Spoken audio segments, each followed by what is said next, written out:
Catherine Bernardo update. Magkasama daw sila Catherine Bernardo at Jericho Rosales mag-jogging. Ayun pa nga, may nagpa-picture pa nga sa kanila.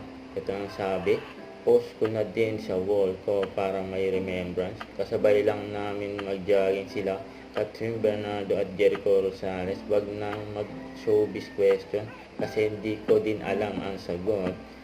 Baka may project lang yung dalawa kaya kasama.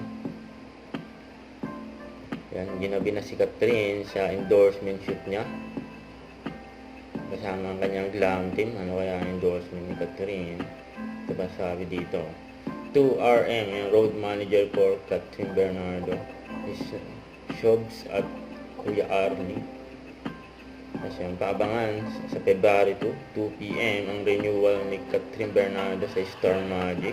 Nananatiling kapamilya si Catherine.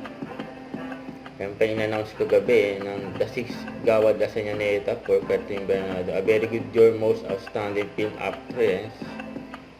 Tapos yan pa, most outstanding brand endorser. Grabe si Catherine Pati yung movie niya, very good year. Most outstanding Filipino film. In-announce yan kagabi. Huwag kalimutan mag-subscribe, click ang notification bell para lang update kung ang your reaction vlog. Bye guys, thank you for watching.